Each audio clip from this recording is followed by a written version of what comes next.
मोहम्मद अज़ीज़ सिद्दीक़ अपने programme math news के साथ हाज़िर खिदमत है। प्रोग्राम थोड़ा सा लेट है, बच्चों के साथ रेस्ट पे हूँ मैं इस वक्त, लेकिन इश्यूज़ बहुत ही अहम हैं और उस पर डिस्कस होना बहुत ज़रूरी है। सबसे पहले तो इस्लामाबाद हाई कोर्ट के यानी बेसिकली इस्लामाबाद हाई कोर्ट ने 4 हाई कोर्टों के चीफ जस्टिस की तैनाती है।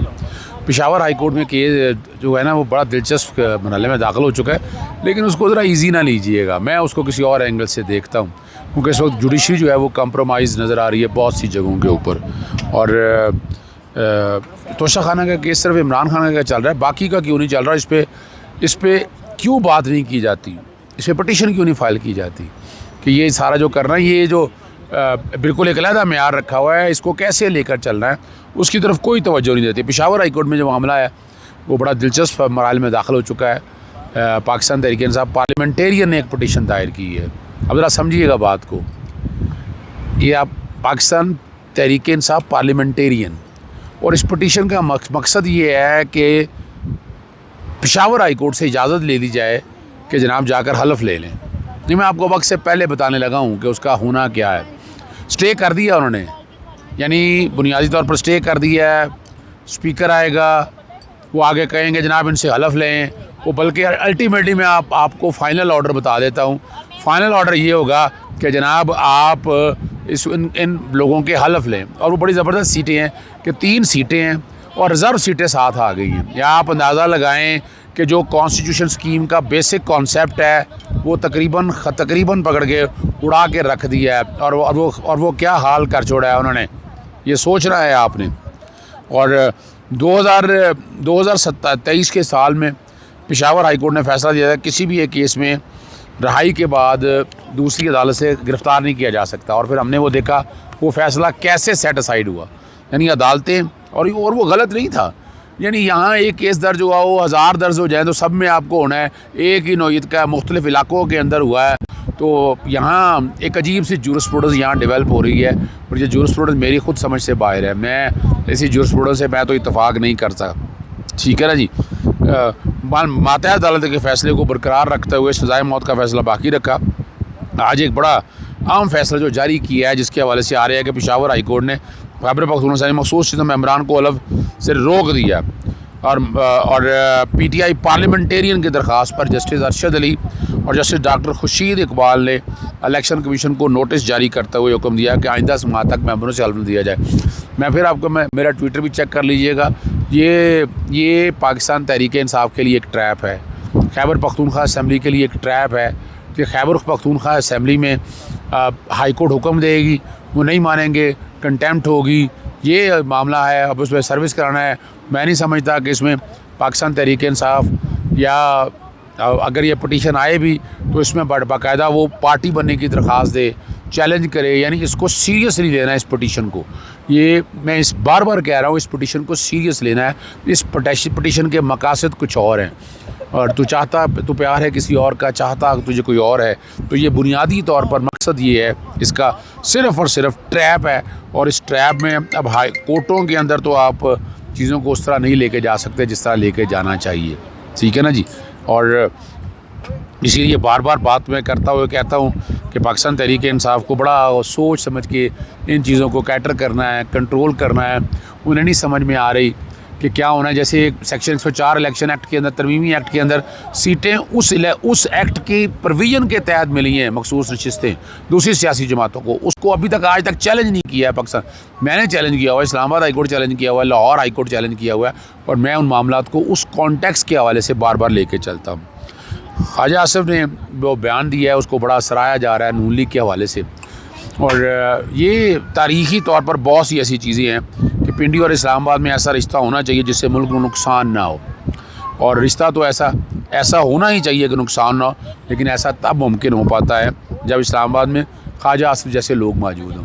ये आप बात समझ लें कि, और जनरल बाजवा से कह कर किस तरह सियालकोट का हल्का जीता था, ये भी रिकॉर्ड के ऊपर है। और ख्वाजा आसिफ ने जिस तरह डील की बातें करते रहे कि अगस्त 2018 में इमरान खान साहब की हुकूमत अगर आ गई थी तो अप्रैल 2019 में राब्ता हो गया था और चीज़ें उस सिमत की तरफ चली गई थी, ये बात भी होता है। लेकिन अब नज़र यही आ रहा है वो हाइब्रिड रजीम को अब एक कॉन्स्टिट्यूशनल स्कीम के तहत प्रोटेक्शन देने की तैयारी है, और उस पर काफ़ी काम तेज़ी से हो रहा है।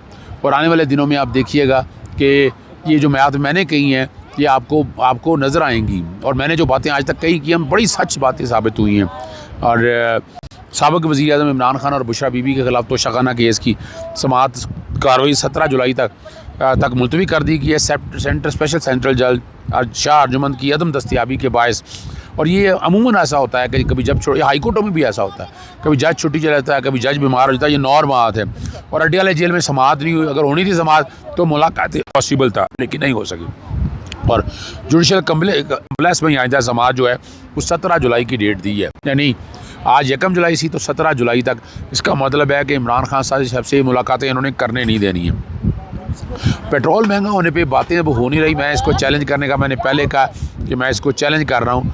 नए बजट का पहला दिन है और पहले दिन ही पेट्रोल पम्प फेंक दिया गया और आवाम की छुट्टी जो है, जो चमड़ी कह रहे हैं, उतारने की कोशिश की गई है। पहले दिन पेट्रोल और डीज़ल जो है ना वो महंगा हो चुका हुआ है। और इसमें याद है आपको मरियम सफदर साहिबा क्या कहा करती थी, जब पेट्रोल महंगा होता है तो आटा महंगा होता है, फ़लाँ महंगा होता है। ये तब की बात है जब इमरान खान साहब के दौर में 150 रुपये का लीटर तेल था और आज कीमत दुगनी होने वाली है। मैंने सफदर ने जो कुछ कहा वो उन्हें सुनाई नहीं देता। और वैसे होता था कि पेट्रोल महंगा, वज़ीर आज़म चोर। ये पाकिस्तान मुस्लिम लीग नून के अंदर से आवाज़ें आया करती थी और यहाँ आवाम का खून चूसे, यानी आप तकरीबन 84 रुपये के करीब जो है, 84 रुपये के करीब पेट्रोलियम डेवलपमेंट लेवी है और 2.5 रुपये के करीब आपने वो नया टैक्स लगा दिया है, कार्बन टैक्स, लेवी टैक्स के नाम पर, ताकि आप लोगों से वो पैसा भी वसूल करें और उस पैसे को कहाँ इस्तेमाल हो रहा है ये समझ सकते हैं। गुर्बत की जितनी दास्तानें हैं सारी आपके सामने मौजूद है। पाकिस्तान को कई साल पीछे साल धकेला जा चुका है और गरीब का सांस लेना दुश्वार हो चुका हुआ है।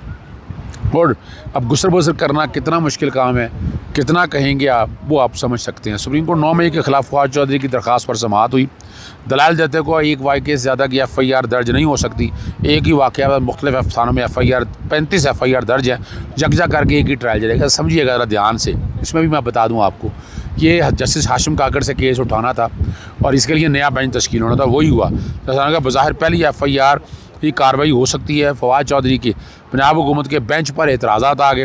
अदालत ने केस 3 रुकनी बेंच के सामने मुकर्रर करने का हुक्म जजेस कमेटी को भिजवा दिया है और रजिस्ट्रार ऑफिस को मुकदमा 3 रुकनी बेंच के सामने आइंदा पीर को मुकर्रर करने की हिदायत की है।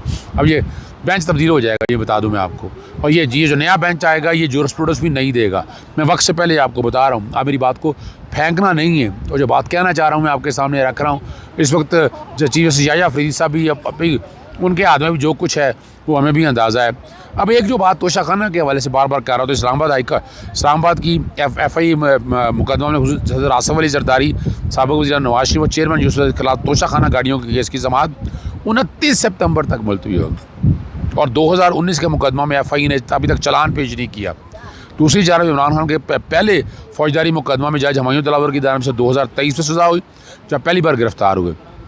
तोशाखाना 1 केस नैब में सज़ा हुई, जो भी हाई कोर्ट ने मुअत्तल किया है। तोशाखाना केस 2 चल रहा है और नैब की खुसूसी अदालत और अब ट्रांसफ़र होकर FI की खुसूसी अदालत में चल रहा है, जिसकी आज समाअत थी और आइंदा तारीख 17 जुलाई रखी है।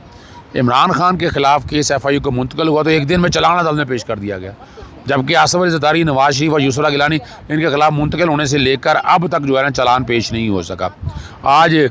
और एक और ज़बरदस्त बात है, पहले 2 बातें मैं कर लूँ ताकि ख़त्म करूँ इस बात को। इस्लामाबाद हाई कोर्ट के मुस्तकिल चीफ जस्टिस की तकर्री के लिए जुडिशल कमीशन का इजलास दोपहर 3 गालबन 50 मिनट पर होना है। उसमें मेरा प्रोग्राम ये चल रहा होगा, वो जो तयशुदा बातें उन्हीं के मुताबिक हो जाना। सीनियरिटी लिस्ट के मुताबिक जस्टिस सरफराज डोगर हैं वो वज़ीर आज़म chief justice Islamabad high court होंगे।